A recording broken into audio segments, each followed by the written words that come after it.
उपाय मणिमंत्रोषधीनां वै प्रभावः खलु दुर्विदः। जब से यह टेलीविज़न में बहुत सारे चैनल आए हैं, डिवोशनल चैनल, धार्मिक चैनल, जब से सोशल मीडिया ज़्यादा प्रभावी हुआ है, तब से नए नए प्रकार के प्रयोग दिखाए जा रहे हैं। मैं आपको बताना चाहता हूँ कि जीवन में जब भी ग्रह संबंधी कोई संकट आए तो उसके लिए बस तीन ही उपाय हैं: मणि, मंत्र और औषधि। मणि माना रत्न। सूर्य से संबंधित कोई आपको तकलीफ है तो माणिक्य, चंद्रमा से संबंधित है तो मोती, मंगल के लिए मूंगा, बुध के लिए पन्ना, बृहस्पति के लिए पुखराज, शुक्र के लिए हीरा या ओपल, शनि के लिए नीलम, राहु के लिए गोमेद, केतु के लिए लहसुनिया। ये मणियाँ हैं, इनको कहते हैं रत्न। दूसरा है मंत्र। ग्रहों के मंत्र हैं। ग्रहों के मंत्र भी चार प्रकार के हैं: वैदिक है, बीज मंत्र है, पौराणिक मंत्र है और तांत्रिक मंत्र है। कलयुग में तांत्रिक मंत्र तो बहुत ज़्यादा प्रभावी है, भले वो छोटा होता है, जैसे ओम घृणी सूर्याय नमः, ओम सोम सोमाय नमः, ओम अमंगारकाय नमः। इसको तांत्रिक मंत्र कहते हैं। है बहुत छोटा, वैदिक मंत्र से छोटा है, लेकिन कलयुग में अत्यंत प्रभावी है। लेकिन कलयुग में इनकी जो जप संख्या बताई गई है, जो जप संख्या इनकी शास्त्र में निर्धारित है, उससे चतुर्गुणित करना चाहिए। जैसे सूर्य का 7000 है तो सूर्य का जप करना हो तो 7 चौक 28,000 करना चाहिए। उसका दशांश हवन, हवन का दशांश तर्पण, तर्पण का दशांश मार्जन, मार्जन का दशांश ब्राह्मण भोजन कराना चाहिए, तब वो मंत्र की सिद्धि होती है। तीसरा है औषधि। प्रत्येक ग्रह के लिए औषधि बताई गई है। अनंत मूल है, मंजिष्ठा है।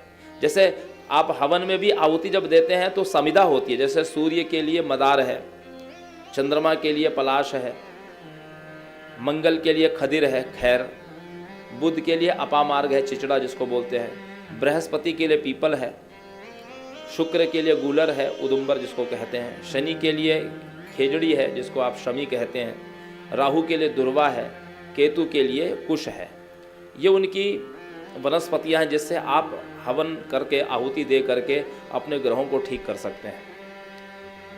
ये बात मैं आपसे इसलिए निवेदित कर रहा हूं क्योंकि अभी हमारा सनातन धर्म थोड़ा भटकता जा रहा है। धर्म के नाम पर भी भटक रहे हैं हम लोग, क्योंकि नए नए उपाय, नए नए ज्योतिषी लोग नए नए उपाय बता रहे हैं आपको। होड़ मची है, प्रतिस्पर्धा है कि मैं क्या ऐसा नया उपाय बताऊं कि जो कभी किसी ने सुना ना हो, ताकि लोग मुझे बहुत विद्वान समझे, मुझे लोग पढ़ा लिखा समझे। हर व्यक्ति में ये होड़ लगी हुई है। और ऐसा नहीं कि ये ज्योतिषियों में है या पंडितों में, कथावाचकों में भी ये चीज़ें हो गई हैं। कथावाचक भी अशास्त्रीय कथा जो पुराण में है ही नहीं, वो कथाएं सुना देते हैं जिसका कोई प्रमाण नहीं है। और जानते हैं इसका परिणाम ये होता है कि समाज भटक जाता है। कोई राम कथा में विभीषण जी को राम जी का भाई बता देता है, कोई सीता जी को रावण की पुत्री बता देता है।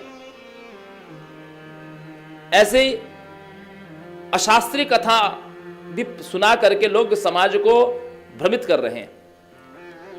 इसलिए आपसे निवेदन यह करूं कि सबके जीवन में ऊंच नीच होती है, ग्रह दशा सबकी बिगड़ती है। तो जब ग्रह दशा बिगड़े तो नए नए ज्योतिषियों के आविष्कार मत करिए। जो आपके पंडित हैं, आपके उपरोहित हैं, और वो जो पूजा पद्धति जो सालों पहले से कराते आ रहे हैं, ग्रह का जप, महामृत्युंजय, सतचंडी, ग्रहों के जो हवन होते हैं, ग्रहों से संबंधित रत्न या रुद्राक्ष, इसके अलावा और किसी चीज़ पर श्रद्धा मत करिए। मैं ठीक कह रहा हूँ महाराज जी? ठीक है ये बात? क्योंकि मेरे पास जब आते हैं लोग पूछते हैं कि महाराज जी फलाने एक ज्योतिषी ने हमको ये बताया, क्या ये सही है? तो मैं ना हाँ कह पाता हूँ ना कह पाता हूँ। यदि ना कहूँ तो उनकी उस व्यक्ति पर अश्रद्धा हो जाएगी, और हाँ कहता हूँ तो ये व्यक्ति भ्रमजाल में फंसेगा। तो वहाँ पर मुझे निरुत्तर होना पड़ता है। तो फिर हम यही कहते हैं, भाई अब जब बोल दिया तो कर लो, साथ में ये भी कर लेना। न तो उस व्यक्ति को झूठा ठहरा पाते, क्योंकि भाई किसी की किसी पर श्रद्धा बैठी है।